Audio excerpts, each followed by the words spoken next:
یہ عبداللہ بن عمر رضی اللہ تعالی عنہما سے مروی ہے کہ رسول پاک صلی اللہ علیہ وسلم نے فرمایا کہ روزہ اور قرآن بندے کے لیے شفاعت کریں گے۔ روزہ کہے گا اے رب ذوالجلال، میں نے اس شخص کو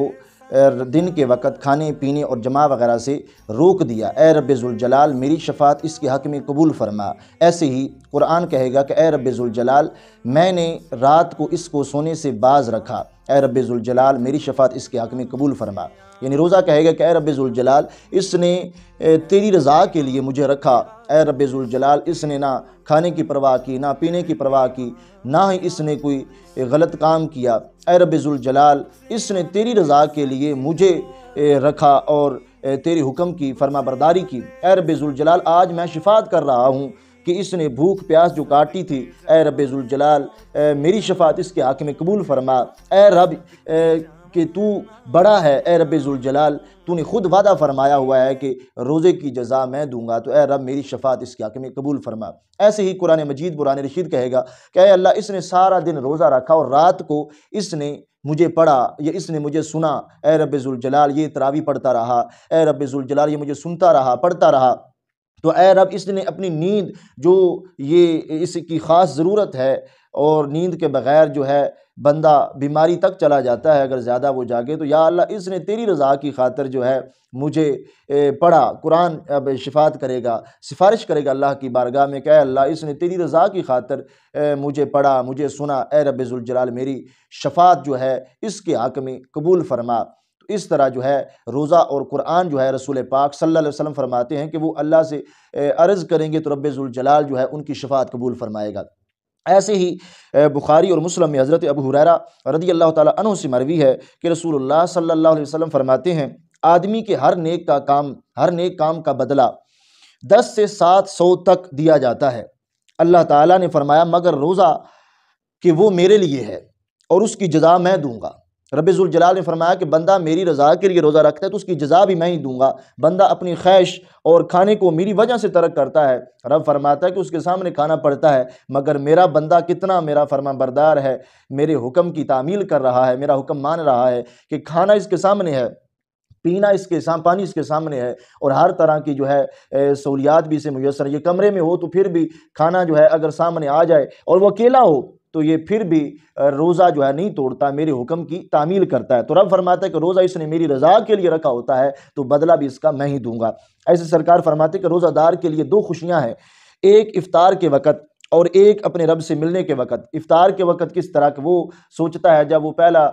گھونٹ پانی کے اندر لے جائے یا کوئی چیز کھاتا ہے تو رب ذوالجلال کا شکر ادا کرتا ہے کہ اے رب تیری حکم کی تعمیل میں نے جو ہے سارا دن گزارا ہے، اے رب تیرا حکم مانتے ہوئے یا اللہ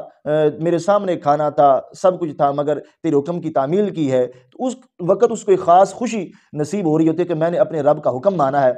اور سرکار فرماتے کہ دوسری خوشی اسے قیامت والے دن اتنی کوئی بھی اسے دنیا میں خوشی نہیں اس نے دیکھی ہوگی جتنی خوشی اسے اس وقت ہوگی جب رب ذوالجلال اسے اپنا روزہ رکھنے کے بدلے میں دیدار عطا فرمائے گا۔ تو ایسے ہی جو ہے ایک افطار کے وقت سرکار فرماتے کہ اسے خوشی ہے اور ایک رب ذوالجلال سے ملنے کے وقت۔ اور رسول پاک صلی اللہ علیہ وسلم نے فرمایا کہ روزہ دار کے جو منہ کی بو ہے وہ رب ذوالجلال کو مشک سے بھی زیادہ پیاری ہے، رب ذوالجلال کے نزدیک وہ مشک سے یعنی کستوری سے بھی زیادہ پاکیزگی والی ہے کہ رب ذوالجلال کے حکم کی تعمیل میں جو اس نے کھانا پینا چھوڑا ہوا ہے سارا دن اور اندر سے جو ہے اتنی ہیٹ ہے اور اس کے بدلے میں جو ہے منہ میں ایک خاص سمیل پیدا ہوتی ہے، تو اس کو رسول پاک صلی اللہ علیہ وسلم فرماتے ہیں کہ رب کو وہ کستوری سے بھی زیادہ پیاری ہے۔ اور روزہ سپر ہے، یعنی یہ بندہ جو ہے روزہ رکھتا ہے تو یہ روزہ جو ہے یہ بندے کو سپر بناتا ہے، اس میں جو ہے جذبہ ڈالتا ہے کہ اپنے رب کے لیے کیسے بھوکا رہنا ہے پیاسا رہنا ہے، کہ اگر رب نے حکم فرمایا ہے تو وہ جو ہے ساتھ اس کا جذبہ اس کا حوصلہ اور بھی زیادہ بڑھ رہا ہے۔ اور بعض موقعوں پر جب اسے یعنی ایسے بعض دفعہ حالات آ جاتے ہیں کہ اسے کھانا نہیں مل رہا ہوتا تو اس وقت یعنی روزہ جو ہے یہ ایک پریکٹس ہے اور یہ بندے کو سپر بنا رہا ہے، تو پھر وہ روزہ کہ جس طرح روزے کی حالت میں اس کی کیفیت ہوتی ہے وہ اپنی حالت سامنے رکھتا ہے، تو اس وقت پھر آگے جا کر جب اسے کھانا وغیرہ نہیں ملتا تو اس وقت بھی وہ صبر کر رہا ہوتا ہے۔ اور سرکار فرماتے ہیں کہ جب کسی کے روزہ کا دن ہو تو نہ بےہودہ بکے اور نہ چیخے، کہ یعنی زیادہ جب اس نے اللہ کے حکم کی تعمیل میں رکھا، یہ سب کچھ اسے تب ملے گا کہ جب اس نے اللہ کے حکم کی تعمیل کی، یعنی اس نے روزہ رکھا ہے تو پھر وہ اپنی آنکھ بھی پاک رکھے، اپنے کان بھی پاک رکھے، اپنی زبان بھی پاک رکھے، نہ برا دیکھے، نہ برا سنے، نہ برا بکے۔ تو ہر لحاظ سے جو ہے جب وہ روزہ کے جو صحیح یعنی معنی ہے کہ روزہ رکھنے کے، کہ اس حالت میں روزہ جو ہے قبول ہوتا ہے، اور اس روزہ رکھنے کی صورت میں جو ہے پھر آگے اسے اجر اور ثواب اور رب ذوالجلال کی طرف سے انعامات دیے جاتے ہیں، تو وہ اس حالت میں ہے کہ وہ اپنی آنکھ، کان، زبان وغیرہ کو پاک رکھے۔ پھر اگر اس سے کوئی گالی گلوچ کرے یا لڑنے پر آمادہ ہو تو یہ کہہ دے میں روزہ دار ہوں۔ یعنی لوگ اگر اسے تنگ کریں کہ گالی بھی دیں، گالی گلوچ کریں، اس پر طعنہ زنی کرے، تو وہ بندہ جو ہے وہ بالکل خاموش رہے اور کہے کہ تو نے مجھے گالی دی ہے، اگرچہ بہت بڑی گالی بھی دی ہے تو میں صبر کرتا ہوں کیونکہ میں نے اللہ کی رضا کے لیے روزہ رکھا ہوا ہے، تو لہٰذا میں جو ہے تجھے گالی نہیں دوں گا، میں تجھے ماروں گا نہیں، میں تو اس سے لڑائی نہیں کر سکتا کیونکہ میں نے اللہ کی رضا کے لیے روزہ رکھا ہوا ہے۔ اور رب فرماتا ہے کہ روزہ قبول تب ہوتا ہے کہ جب جو ہے بندہ نہ کسی سے لڑے، نہ جھگڑے، نہ گالی گلوچ دے۔